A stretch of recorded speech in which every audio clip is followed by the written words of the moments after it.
أعوذ بالله السميع العليم من الشيطان اللعين الرجيم. بسم الله الرحمن الرحيم. السلام عليك يا أبا عبد الله وعلى الأرواح التي حلت بفنائك. عليك مني سلام الله أبدا ما بقيت وبقي الليل والنهار، ولا جعله الله آخر العهد مني لزيارتكم. السلام على الحسين وعلى علي بن الحسين وعلى أولاد الحسين وعلى أصحاب الحسين وعلى أخته العقيلة زينب وأخيه أبا الفضل العباس ورحمة الله وبركاته. السلام عليكم dear brothers and sisters ورحمة الله وبركاته. I would like to welcome you to another lesson. In this lesson, inshallah, we will be discussing the events of the day of Ashura. Please feel free to share these lessons to all your dear brothers and sisters, young man and woman, whoever that wants to learn about Ahlul Bayt alayhim afdalus salati wassalam.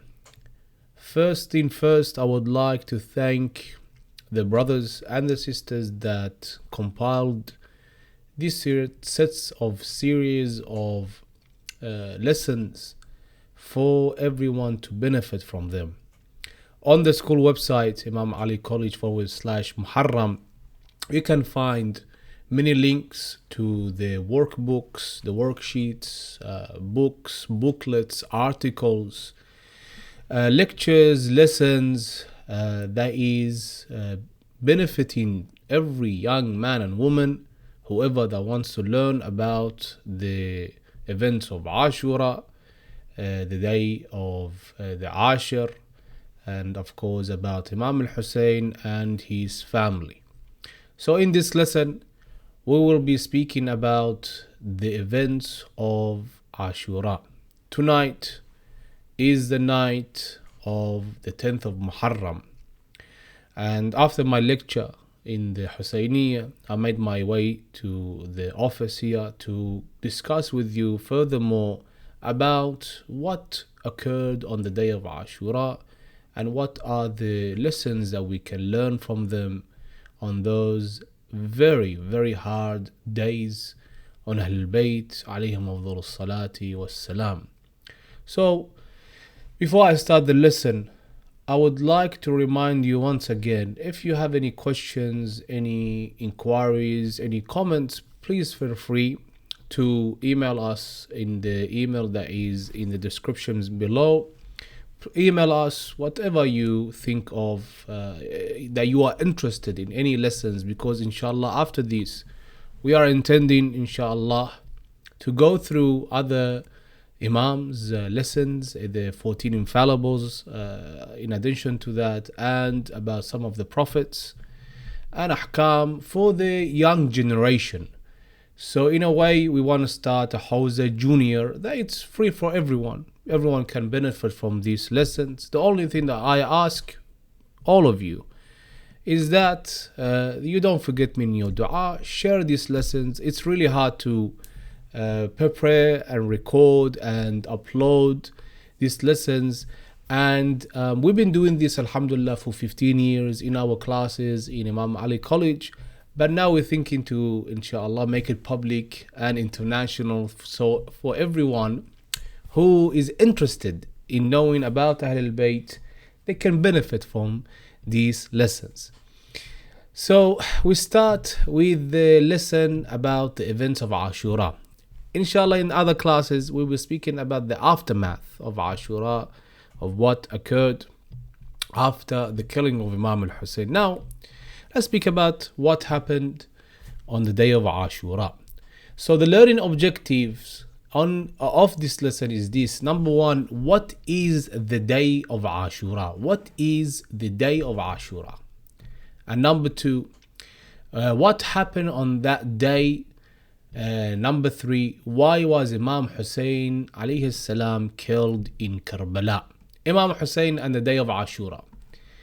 Imam al-Hussein is our third Imam. He is the son of Imam Ali ibn Abi Talib alayhi salam and Sayyida Fatima alayha afdalus salati wassalam. We discussed in detail about the birth of the Imam and the family of the Imam in our previous lessons.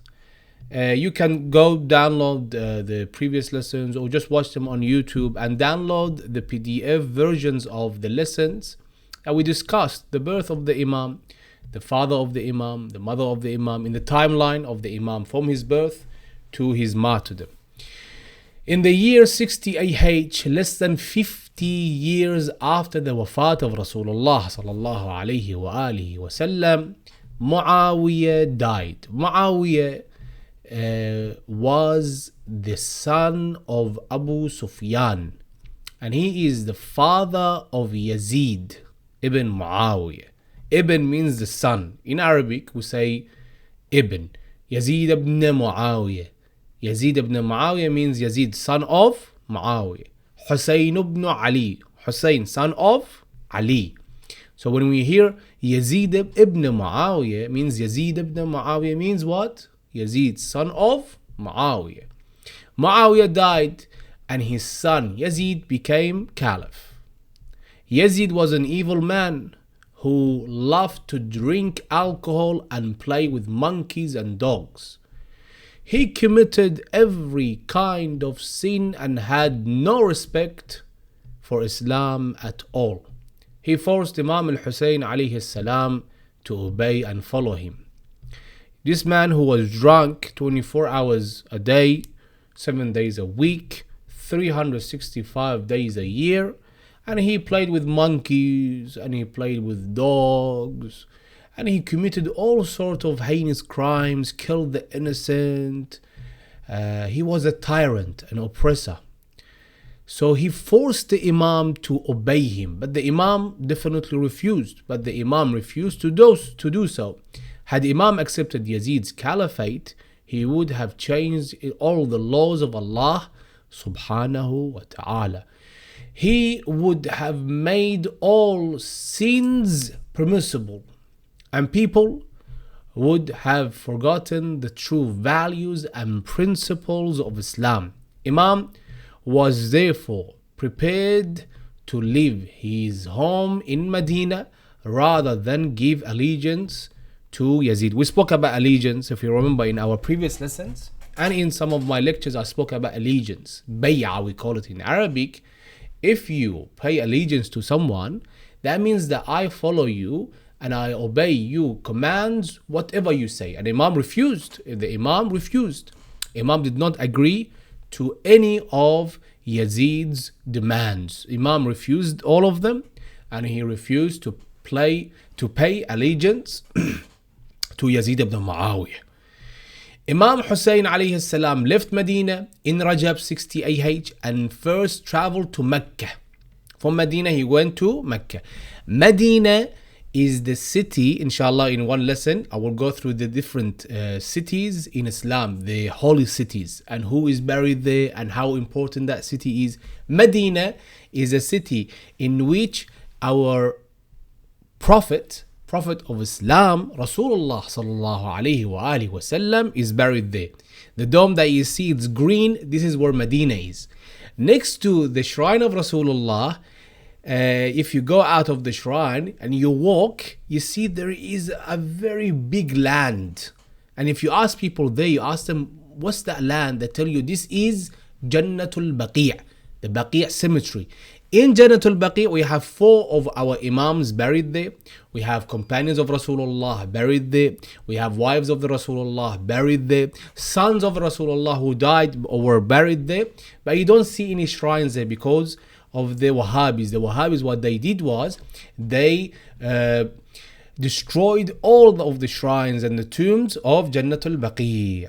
So Imam al-Hussein used to reside in Medina al-Munawwara. He used to live in Medina where Rasulullah is buried. He said his farewell. He went to the shrine of Rasulullah. He said his farewell to Rasulullah. And Imam al-Hussein cried because he was there for the last time. When he slept right next to the tomb of Rasulullah, he saw Rasulullah sallallahu alayhi wa alihi wa sallam in his dream, to which Rasulullah said to him that in some days you will be killed and you will join us in paradise. So hurry up and come to us. Because Rasulullah sallallahu alayhi wa alihi wasallam loved Imam al-Hussein. Rasulullah sallallahu alayhi wa alihi wasallam in hadith says, Husaynun minni wa ana min Hussein. Hussein is from me and I am from Hussein. أحب الله من أحب حسينا وأبغض الله من أبغض حسينا. I love the ones, and Allah loves the ones who love Hussein, and Allah hates the ones who hate Abu Abdullah al-Hussein. So Rasulullah said to him that you will be killed in Karbala on the day of Ashura, and the most tragic way, thirsty, your family members will be killed, your companions will be killed on the day of Ashura. So Imam al-Hussein, he knew that what will happen in the day of Ashura in Karbala. So the Imam traveled from Medina in Rajab 60 AH. First the Imam traveled to Mecca with his family. So the Imam, he took his family, he took his sisters, he took his wives, he took his children, he took his brothers, his nephews. So the Imam caravan launched and they came out of Medina, headed to Mecca. Whilst in Mecca, he got news that Yazid sent soldiers disguised as pilgrims to kill him. Imam did not want any bloodshed in the holy city of Mecca, so he left for Kufa. These people, the assassins, were instructed by Yazid that if you see Hussein ibn Ali next to the Kaaba, and he's right next to the Kaaba, holding on to the curtains of Kaaba, kill him. So the Imam did not want this disrespect to be happening right next to the Kaaba, for his blood to be shed next to the Kaaba. So Imam made his way to Kufa. Why did he make his way to Kufa? Because the Kufans, the people of Kufa, they wrote to the Imam many letters saying to the Imam, come to us, we want to help you, we want to make you our Khalifa, we want your leadership. The Imam said to them, okay, I will send my cousin and my trusted person to me and my brother. The Imam said, أخي وابن عمي وثقتي من أهل بيتي, in his letter to the people of Kufa. I will send Muslim ibn Aqil. Muslim Aqil was the cousin of Imam al-Hussein. When he enters Kufa and he sees you people and he sees that everything is right and you pledge your allegiance and he tests you, if he sees that you pass the test, then I'll make my way to Kufa. But of course this didn't happen. Muslim was killed, alayhi salam.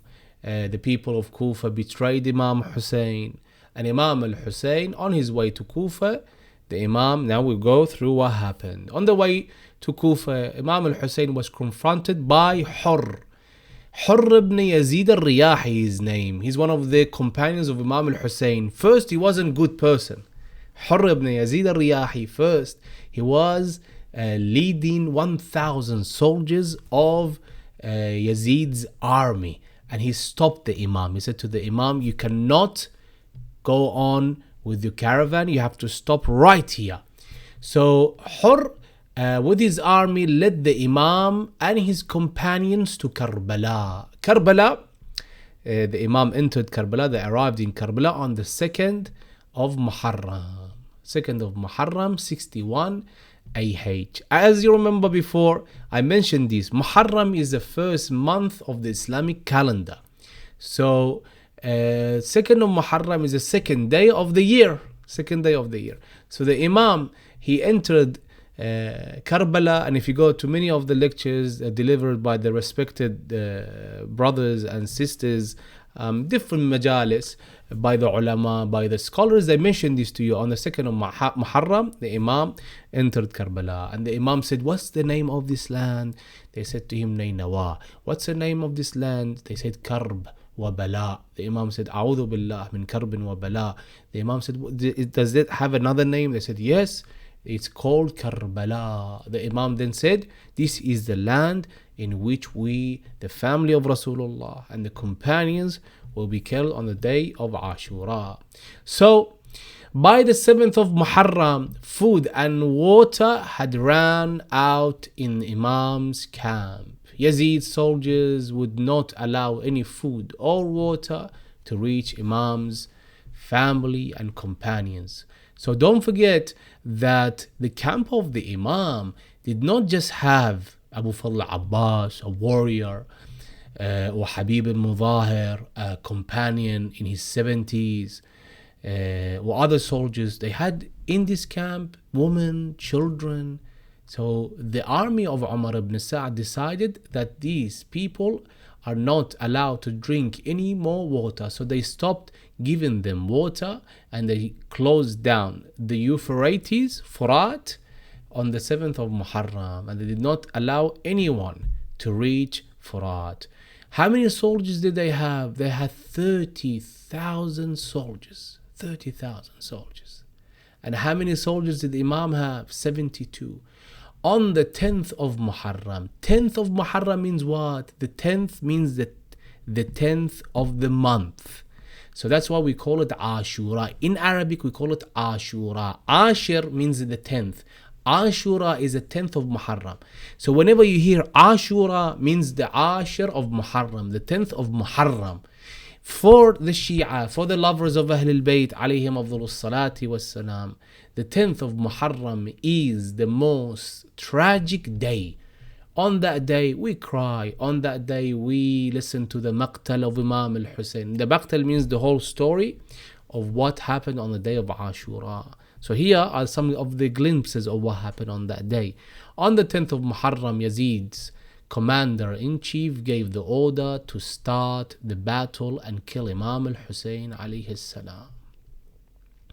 This is known as the day of Ashura. Imam told his companions to leave Karbala to protect their lives, as Yazid only wanted to kill him for refusing to pay allegiance to him. However, he had such loyal companions, Salamullah alayhim ajma'in, that they would not leave the Imam. They did not leave the Imam. They fought bravely and continued protecting him until they were killed by Yazid's soldiers. Imam Hussein alayhi salam family were not spared either. So not just the companions, Habib al-Mudahir, Muslim ibn Awsaja, Zuhair ibn al-Qayn, not just those people, Hurr ibn Yazid al-Riyahi, even the family of the Imam were not spared on the day of Ashura. All the men and young boys in the Imam's camp, including his 6 months old son, Ali al-Asghar. Ali al-Asghar, in sometimes some lectures we hear, in some narrations stated Ali al-Asghar. In some narrations we hear Abdullah al-Radi'. Either way, the Imam had a son, 6 months old baby, that the Imam wanted only water for him, just water. The Imam said, well, you killed my companions, you killed my family members, you killed my brothers, you killed my son Ali al-Akbar, you killed Qasim ibn al-Hasan, my nephew, you killed my brothers, you killed all of the man. I have only one person left, and that is this 6 months old baby. Give him some water. Give him some water. Whoever have children, you can ask your parents. Maybe we have some of the fathers or the mothers listening. If you have an infant child, I have children as well. I remember my first son, Mehdi. One day he was crying. He was my first son. So I told my wife, I said he might be hungry. He wants milk. We gave him milk, but he was still hungry. We said maybe he wants us to change him. We changed him. Later on, I said to her, maybe he wants water. That's what he wants. I remember until today that when we brought him water, he was very young. He was same age as Abdullah al-Radi' Ali al-Asghar. And we start giving him water with a teaspoon. Because a child, infant child, they can't drink water like we do in a cup. So I can't give him in a cup, just put it in his mouth. I can't do that. What I have to do, have a teaspoon and slowly give him water. I remember when he first took some water in his mouth, how his eyes lit up. Until today, I remember this, and this happened a couple of years ago. His eyes lit up, and he started looking at us with all grace. He was very grateful, and his eyes started tearing up because how happy he was. And he finished a whole cup of water because of his thirst. We didn't know, we thought he wants milk. Even with milk, that age when they are thirsty, they want water, ma'. So the Imam said to them, give him some water. If you are afraid that I might take the water to the camp and give it to the others, or I might drink it, then take the child, give him water, and then give him back to me. But these people, alayhim la'ainullah, they refused, and they killed his 6 months old baby right in the hands of the Imam, alayhi afdalus salati wassalam. So he died defending him and Islam. So the tragedy of Karbala is the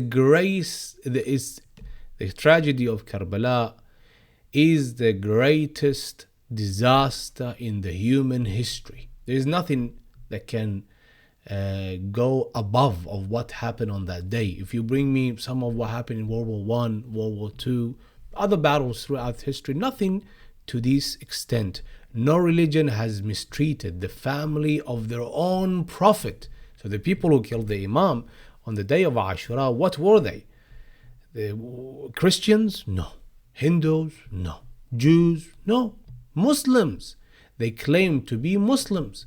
And even on the day of Ashura, they prayed. But they killed the only grandson of Rasulullah. Is that possible? Yes. This is what happened. So on their own prophet, like the so-called Muslims of Sham and Kufa, and mistreated the Ahlul Bayt of Rasulullah sallallahu alayhi wa alihi wasallam. Now, some of what happened on that day, one of the things that happened, a woman says that one of the daughters of Imam al-Hussein, she says that after they killed my father, Imam al-Hussein, they burned the tents. We started running from one tent to another. And then a soldier came to me and he struck me. He struck me means he hit me on the face. I fell on the ground. When I fell on the ground, he started to take what was around my neck from the necklace and around my ankle. And he was crying at that time. He was crying. I looked at him and I said, why are you crying? To which he replied to me, I know that you are the granddaughter of Rasulullah sallallahu alayhi wa alihi wasallam. So I said to him, then why are you doing this to us? Why are you killing us? Why are you looting us? Why are you burning the tents? He said to me that if I don't do this, someone else will come and do this. Just imagine the thinking these people had. And they're not humans. You might say, well, some humans. No, this is not humans. They are worse than beasts. So continuing on, did you know is a very nice part of these lessons. If you read, you see that on the did you know, there is a nice little, a reminder or some kind of a fact. So for the rest of their lives, Sayyida Zainab alayhi salam and Imam Zain al-Abidin alayhi salam told others the story of Karbala, so that no one would forget what happened on the day of Ashura. They encouraged the Shia to hold gatherings to remember the tragedy of Imam al-Hussein alayhi salam. That is why until today, 2021, we gather around, we remember Imam al-Hussein. In here in Sydney, for example, we don't have any majalis live, as in we cannot go to any gatherings because of COVID-19 when we are back in lockdown. So, for example, for me, I'm doing it from Husseiniyah, just live streaming on YouTube. I'm teaching you these lessons from my office. And we have other majalis also just doing live streaming. So it's good and bad. The good part of this is that every house has become a Husseiniya for Imam al-Hussein. So every house now, in every room, you hear the name of Imam al-Hussein being echoed. And you hear the majalis from around the world, millions of majalis, different languages, Arabic, Farsi, English, Urdu, different languages, different ways they all show their love to Imam al-Hussein. They commemorate the martyrdom of Imam al-Hussein. The julus they have, the food they serve. Everyone has their own way to show their love toward Abu Abdullah al-Hussein. And you'll be amazed if you go around the world during the month of Muharram, and if you deliver lectures, you see that they, for example, the Pakistani brothers and sisters, they have their own way to show their love and commemorate the martyrdom of Imam al-Hussein, and they have their own signature dishes they prepare in the days of Muharram. Also the Iraqi brothers and sisters, the Iranians, the Afghanis, the Bahrainis, the Kuwaitis, everyone have their own way to show their love toward Abu Abdullah al-Hussein alayhi afdalus salatu wassalam. It's because of the sacrifice of Imam al-Hussein, and of course it was because of Lady Zainab salamullahi alayha. And I mentioned this in the lesson about Sayyidah Zainab, that she was the first to start the majalis of Imam al-Hussein. The majalis of Imam al-Hussein was started by her, and the first majlis was in the court of Yazid ibn Muawiyah. I mean, in the castle of Yazid ibn Muawiyah, the people heard her eulogize Imam al-Hussein, recite the Na'i, and everyone cried. Imam Zain al-Abidin also in Sham, when he delivered his speech, he made the people cry. So remembering Imam al-Hussein and his sacrifice, Imam al-Hussein alayhi salam taught us to be brave and never give in to a tyrant, even if we have to give our lives to justice or for justice. We should always remember Karbala, because it gives us courage and increases our love for Imam al-Hussein alayhi salam and the Ahl Bayt of Rasulullah sallallahu alayhi wa alihi wa sallam. Imam Hussein, love for Allah subhanahu wa ta'ala was so intense that it is reported that even in his last moments in the battlefield, as he lay alone, wounded, thirsty, bleeding and dying on the hot sands of Karbala, he performed sajda to Allah subhanahu wa ta'ala, and was heard reciting, I have abandoned all of the creations in your life, and I have orphaned my children that I may come to see you. For it they cut me to pieces because of my love for you. Imam Hussein is saying that to Allah subhanahu wa ta'ala in his prostration. My heart would still not yearn for anyone beside you. So we learn this from Imam al-Hussein, that what do? We increase our love to Allah subhanahu wa ta'ala. Every Muharram, the Shia of Ahl al-Bayt alayhim afdalus salati wassalam, in the majalis to talk about Karbala and remember the tragedy of Ashura. Imam al-Hussein taught us that it is better to fight and die than to accept an evil leader. Evil leader should not rule anyone. Evil leader like Yazid. He taught us how to be brave and defend the weak against the cruel and evil leaders of the world at all times. Imam al-Hussein's story gives inspiration to millions of people until today to stand up for the truth and justice and oppose evil, oppression and injustice. Some of the ways in which we remember Imam al-Hussein include majalis, where we learn the teaching of Islam, recite poetry, marthiyah, and ziyarah of the Imam alayhi salam. We should also spread the message of Imam al-Hussein to others as his teachings are universal. Because Imam al-Hussein is not only for us, he's for all mankind. Thank you for listening. This is the last of this lesson. Inshallah, we continue with other lessons. Stay tuned. Share this majalis, these lessons, and share the links. And don't forget to visit our website to download all the materials to learn about Imam al-Hussein alayhi afdalus salati wassalam. See you in the next class.